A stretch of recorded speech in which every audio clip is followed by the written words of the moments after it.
दिल्ली पहली बार देखा, पढ़ाई की, शाम को पिज़्ज़ा हट में काम करता था। मैं 10th के बाद से खुद अपने खर्चे उठाया हूँ जीवन में। आज तक कस्बा के ब्लॉक में एक डिग्री कॉलेज नहीं। आप बच्चों को 12th तक ही पढ़ाएंगे तो कैसे आगे बढ़ेगा? वो जनता जिताकर भेजती है, वोट दे ना दे लेकिन उसका काम देखिए, हमारा सिंपल से मेरा एक लक्ष्य है कि कस्बा को बेहतर बनाना। मैं 2000 का बिहार देखा है, मैं 95 का बिहार मुझे याद है। मैं पहली बार सोचा मैं आया क्यों यहाँ। नमस्कार, मेरा नाम आलोक है। आप लाइव स्टीज देख रहे हैं। देखिए, बिहार विधानसभा चुनाव के दूसरे फेज की वोटिंग होनी है और प्रचार प्रसार बस कल तक ही होना है, यानी कि अब बस एक दिन बाकी रह गया है। पूर्णिया की तस्वीर हम आपको दिखा रहे हैं। फिलहाल हमारी मौजूदगी पूर्णिया में है। पूर्णिया में कई विधानसभा है। कल धमदाहा की हमने सीट की बात की, वहाँ के दृश्य को दिखाया। फिर पूर्णिया सदर में क्या हाल है वो आपको दिखाने की कोशिश की है। कई सारे जनता की जो राय है वो आप तक पहुंचा रहे हैं। हमारे साथ नितेश सिंह हैं। पूर्णिया में कस्बा एक सीट है जहां से एनडीए के उम्मीदवार हैं, लोजपा रामविलास के टिकट पर चुनाव लड़ रहे हैं। नितेश जी, पहले तो कैसा चल रहा है कैंपेनिंग? मतलब नींद आ रही है? बिल्कुल नहीं आ रही है। देखिए, पहले तो आपके माध्यम से पूरे बिहार और पूर्णिया के जो जनता है उनको मेरा प्रणाम। और मैं 11 तारीख के जो मतदान है उनकी अपील करता हूँ, पहले मतदान फिर जलपान।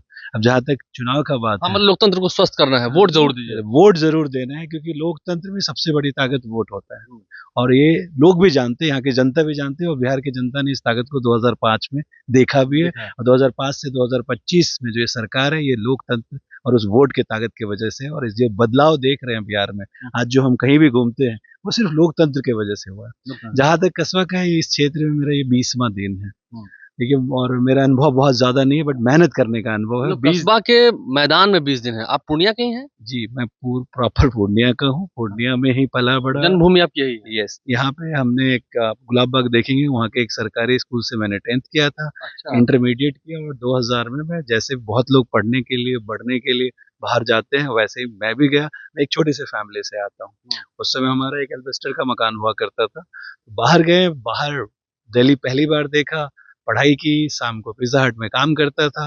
और उस दौर जितनी मेहनत हो सकती थी, मेहनत करके लाइफ में जितनी भी अच्छी चीजें मैंने जो सोचे होंगे वो सारे मैंने अचीव आपने पढ़ाई भी की और पिज्जा हट में काम भी किया? देखिए, मैं जब यहाँ से गया था तो पढ़ता भी था और खुद का खर्च खुद उठाता था। Part time job. मैं यहाँ पे भी जब 10th में था, जो लोग मुझे मोहल्ले में जानते हैं, अब उनसे पूछेंगे तो मैं उनको पढ़ाया भी करता था। मैं 10th के बाद से खुद अपने खर्चे उठाया हूँ जीवन में। क्या चल रहा है कस्बा में? क्या लग रहा है, क्या माहौल है? कस्बा में क्या होना चाहिए?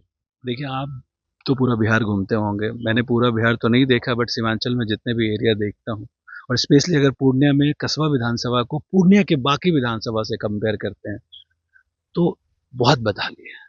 सरकार की जो योजना है, केंद्र की जो योजना है और राज्य की योजना है, वो जनता तक नहीं पहुंच। रोड है तो रोड की पहली परत खत्म, कहीं गड्ढे हैं, कहीं कच्ची रोड है, और जल जमाव की सबसे बड़ी समस्या मार्केट में।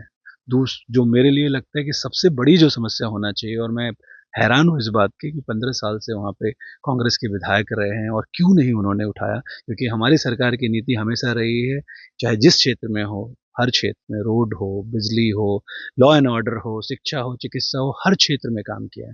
लेकिन जब मैं कस्बा की बात करता हूँ, क्या छूट गया? बिहार में नहीं था क्या कस्बा? वही मैं बता रहा हूँ, कस्बा में अगर सड़कें हैं, सड़कें बनी हैं।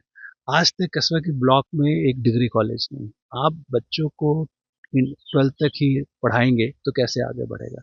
हर बच्चा पूर्णिया में आके तो ग्रेजुएशन नहीं कर सकेगा। और आप तो जानते हैं आज के डेट में ग्रेजुएशन, MBA, मास्टर डिग्री वाले को जॉब मिलने की इतनी दिक्कत होती है, तो जो 12th वाले होंगे उनको क्या मिलेगा? तो सबसे पहली प्राथमिकता शिक्षा के क्षेत्र में मेरा ये है कि हर ब्लॉक में डिग्री कॉलेज हो। ये मेरी अपनी प्राथमिकता है। बाकी रोड वोड की जो क्वालिटी है, सिंपल, अगर आप उसमें कोई इंटरेस्ट अपना नहीं रखते, कॉन्ट्रैक्टर को टाइट करेंगे तो अच्छे रोड का काम होगा, कोई यहाँ दिक्कत ही नहीं है। थोड़ी बहुत बिचौलिए का है, वो आपका अगर पर्सनल कोई इंटरेस्ट ना हो तो ये सारी चीजें की जा सकती। रोड वाले में हम सुनते हैं कि विधायक का जैसा कुछ होता है अपना। देखिए, मैं किसी, मेरा ये मानना है, अगर मैं किसी वहाँ का विधायक हूँ और मेरा रोड अच्छा नहीं बना है तो जिम्मेवारी मेरी होती है। मेरा ये जिम्मेवार में अकाउंटेबिलिटी होना चाहिए कि रोड अच्छा बनना चाहिए, वो कॉन्ट्रैक्टर अच्छा बना। सुने में आता है कि विधायक का कुछ होता है। विधायक जी का जो भी रहा होगा, लेकिन वो फेलियर तो उन्हीं का है ना। अब उन्होंने, उनका इंटरेस्ट पर्सनल था, या उनके रिलेटिव्स के थे, या उनके फ्रेंड्स के थे, या इग्नोरेंस था उनका, बट ये फेलियर एज ए विधायक उनका है, मेरा ऐसा मानना है। और 15 वर्षों से कस्बा में अगर बोले तो ये विकास के रथ का बनवास है, वहाँ पहुँचने नहीं दिया जा रहा है लोगों में। अब मैं जिस क्षेत्र में रहूंगा उस क्षेत्र का रोड बनेगा, जो जनता मुझे वोट कर रही है मैं उसका रोड बनाऊंगा, और जो जनता मुझे वोट नहीं दे रही उधर का रोड नहीं बने, ऐसी सोच मेरे हिसाब से बहुत गलत है किसी भी विधानसभा आपके के। हिसाब से काम सबका होना चाहिए। मेरे हिसाब से आप विधायक एक क्षेत्र का होते हैं, मुख्यमंत्री जी हमारे जो काम करते हैं, जो रोड बनती है, वो पूछ के थोड़ी नहीं बनता है कि ये कौन से एरिया से जा रहा है, वो तो सब घर तक पहुँच जाना मतलब इस चाहिए। चीज को आप अपने ऊपर लागू करेंगे यदि आपको जनता जी, जिताकर मेरा भेजती है, मैं देखिए मैं वोट दे कस ना दे लेकिन उसका काम होना देखिए है। हमारा सिंपल से मेरा एक लक्ष्य है कि कस्बा को बेहतर बनाना है। अब कस्बा को जब बेहतर बनाएँगे तो एक गली में तो सबके खड़ाएँगे ना, जो आपको वोट दिए होंगे, जो नहीं दिए होंगे। ये तो ज़रूरी नहीं है, भाई देता है, दूसरा भाई नहीं देता। हम्म, तो लोकतंत्र में यही तो मजबूती है ना कि हम्म, जिसको जो सही लगता है उनको वो मत देते हैं। हम्म, बट जब आप चुन लिए जाते हैं तो आप एक विधायक हैं और एक जनप्रतिनिधि हैं, तो आपको उसी आईने से देखना होगा कि हर रोड, हर गली या जो भी सरकार की नीति है, हर घर तक पहुँचना नहीं, चाहिए। हम तो देखे थे अमित शाह का रोड शो हुआ, जी। फिर अब तो प्रियंका गांधी भी पूर्णिया आ रही हैं, तो एनडीए राहुल गांधी भी आए, तेजस्वी यादव भी आए, एनडीए इंडिया ये दोनों में लड़ाई टक्कर चल रही है। आपको लगता है कि जबरदस्त जो वोटिंग हो रही है, वोटिंग परसेंटेज बढ़ रहे हैं, महिलाओं को जो 10,000 रुपए दिए गए हैं, इसका एक लाभ हो रहा है, एडवांटेज हो रहा है, या देखिए देखिए आलोक भाई, एक परसेप्शन होता है मैं कि जब मैं वोटिंग जिस परसेंटेज बढ़ता है तो फिर सरकारें बदलती हैं। देखिए हम लोग ऑलमोस्ट तकरीबन सेम एज के हैं। हम नहीं भी थोड़ा मैं आपसे कम होऊंगा, ऐसे मत कीजिए, मुझे नहीं, थोड़ा ज्यादा मैं बड़ा। थोड़ा यंग बना रहा हूँ अपने आप को ऐसे सोच।